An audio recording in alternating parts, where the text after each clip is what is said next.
Episode 13. Ini akan jadi momen paling ganjil sejak aku remaja. Aku melotot, hendak mengusir Ali dari halaman rumah. Di sampingku, Sally bengong melihat penampilan Ali yang berubah. Susah membedakannya dengan pemain drama Korea favoritnya.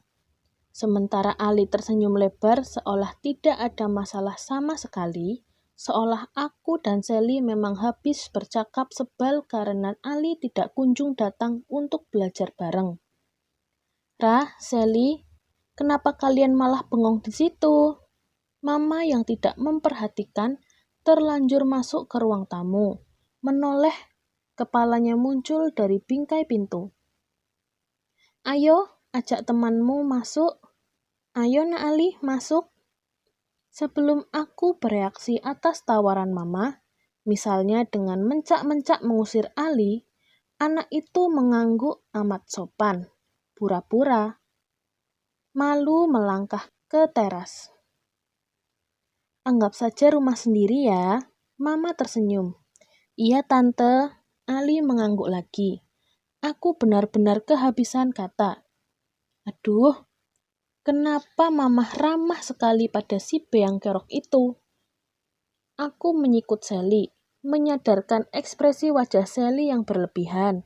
Mengeluh kenapa Sally juga ikut tertipu dengan penampilan baru Ali.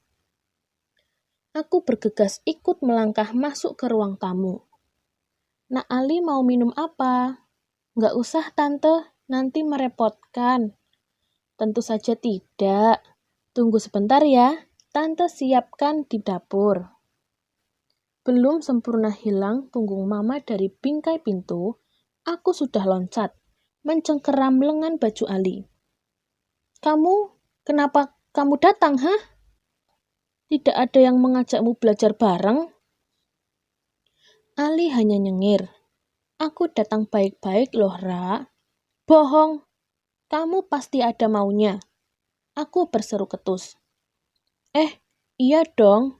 Tentu saja ada maunya. Ali menatapku, tersenyum.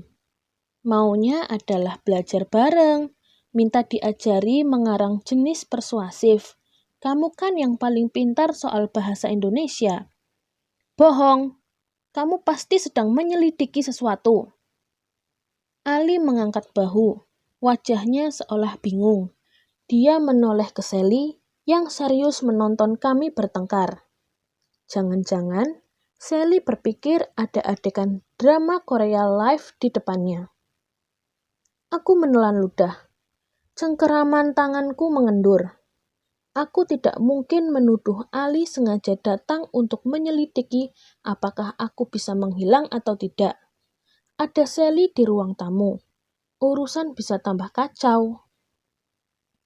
Karanganmu sudah berapa kata, Sel?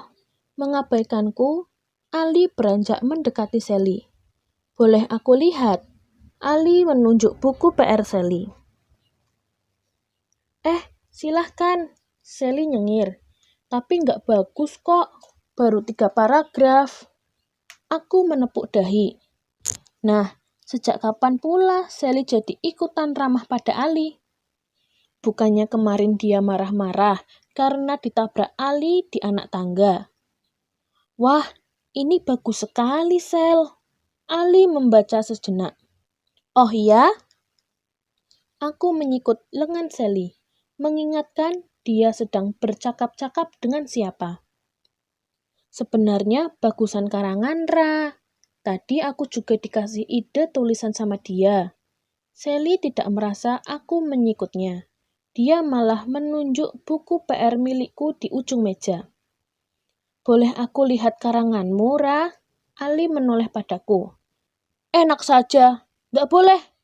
Aku bergegas hendak menyambar buku PR-ku. Nah, 1 gelas jus buah tiba. Mama lebih dulu masuk ke ruang tamu, menghentikan gerakan tanganku. Silahkan, Nak Ali, jangan malu-malu. Terima kasih, Tante. Ali menerima minuman sambil tersenyum santun. Ra tidak pernah cerita punya teman laki-laki di sekolah. Mama duduk sebentar, bergabung seolah ikut punya PR bahasa Indonesia. Tepatnya, Mama sengaja menggodaku. Mereka berdua tidak temenan, Tante. Sally yang menjawab, tertawa. Tidak temenan? Mama menatapku dan Ali bergantian. Di sekolah, mereka lebih sering bertengkar. Oh ya? Mama ikut tertawa. Sore itu berakhir menyebalkan. Selama 1 jam kemudian, aku terpaksa mengalah membiarkan Ali mengeluarkan buku dari tasnya, ikut mengerjakan PR di ruang tamu. Sebenarnya, terlepas dari mendadaknya, tidak ada yang aneh dari kedatangan Ali. Dia sungguh-sungguh mengerjakan PR mengarang. Sally membantu menjelaskan ide tulisan seperti yang aku jelaskan kepada Sally. Ali mengarang dengan serius. Setengah jam kemudian, Ali meminta izin ke toilet. Karena Mama sedang memakai kamar mandi bawah, aku ketus menyuruhnya naik ke lantai atas. Ada toilet di sebelah kamarku. Kamu memang mengajak Ali belajar bareng, Ra?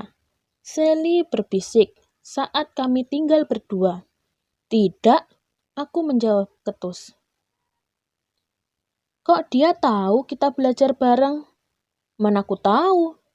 Aku melotot ke Sally, menyuruh dia menyelesaikan karangannya. Tidak usah membahas hal lain. Sally nyengir, balik lagi ke buku PR. Hening sejenak. Gwiyo wun, Ra. Sally berbisik lagi. Apanya yang Youn?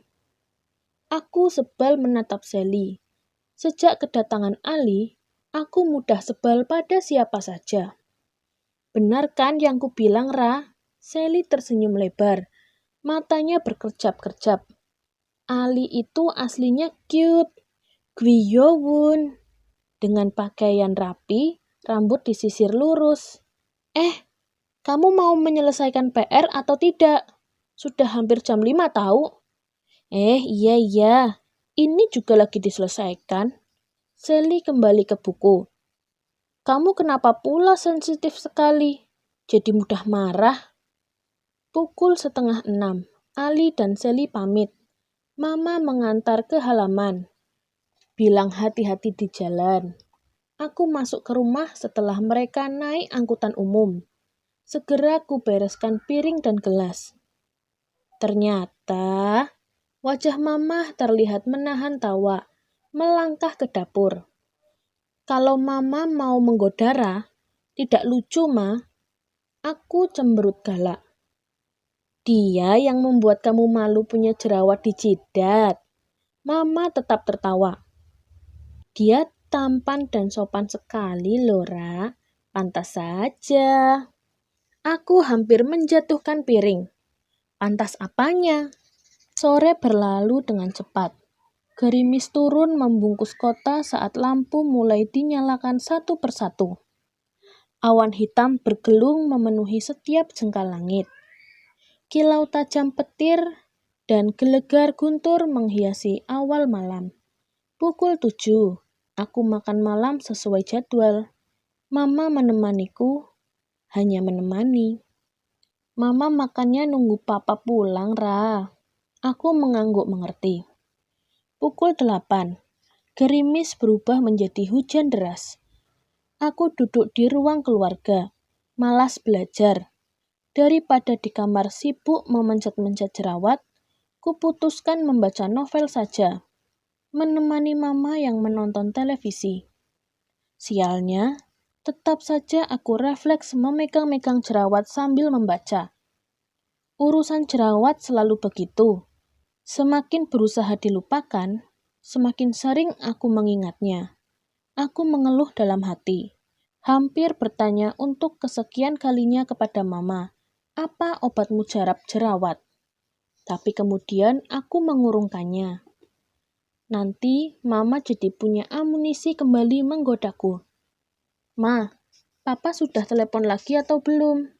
Sudah, Mama menjawab pendek. Papa bilang pulang jam berapa? Aku memperbaiki posisi duduk. membiarkan si putih meringkuk manja di ujung kakiku. Bulu tebalnya terasa hangat. Sampai urusan di kantor selesai, Ra. Belum tahu persisnya. Mama menghela nafas tipis. Berusaha terdengar biasa-biasa saja. Aku manggut-manggut. Tidak bertanya lagi. Kembali ku baca novel. Tangan kiriku juga kembali memegang-megang jidat. Pukul 9. Hujan deras mereda. Mama menyuruhku tidur terlebih dahulu. Aku mengangguk. Sudah waktuku masuk kamar. Baiklah, aku menutup novel yang kubaca. Si putih ikut bangun, berlari-lari menaiki anak tangga. Meski sudah masuk kamar, aku tidak bisa segera tidur seperti malam sebelumnya. Banyak yang kupikirkan. Lewat tirai jendela, kutatap kerlap-kerlip lampu di antara jutaan tetes air. Aku menghela nafas. Semoga Papa baik-baik saja di kantor. Urusan hari ini lebih mudah. Refleks aku memegang jidat. Si putih mengeong, naik ke atas tempat tidur. Aku menoleh. Kamu tidur duluan saja, Put. Aku belum mengantuk. Aku kembali mengintip lewat sela-sela tirai jendela. Semoga si hitam, dimanapun dia minggat sekarang, juga baik-baik saja. Hujan deras seperti ini, semoga dia menemukan loteng kering untuk tidur. Sudah 2 hari kucingku itu tidak pulang. Aku refleks memegang jidatku. Aku juga memeriksa buku PR matematika dari Miss Keriting. Duduk di atas kasur, 5 menit sibuk membolak-balik halaman. Tidak ada yang istimewa, hanya buku PR-ku seperti biasa. Aku mengingat-ingat pesan Miss Keriting. Apa dia bilang? Apapun yang terlihat, boleh jadi tidak seperti yang kita lihat. Apapun yang hilang, tidak selalu lenyap seperti yang kita duga. Ada banyak sekali jawaban dari tempat-tempat yang hilang. Entahlah, kalimat itu aneh sekali. Hujan di luar semakin deras. Aku hendak memasukkan buku-bukuku kembali ke dalam tas.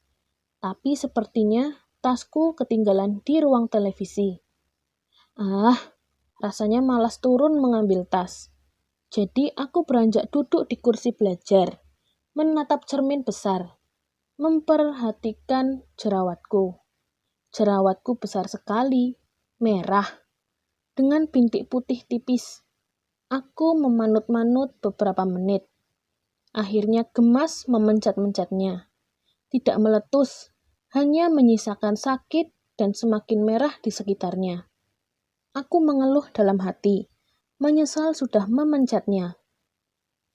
Pukul 10, langit gelap kembali menumpahkan hujan.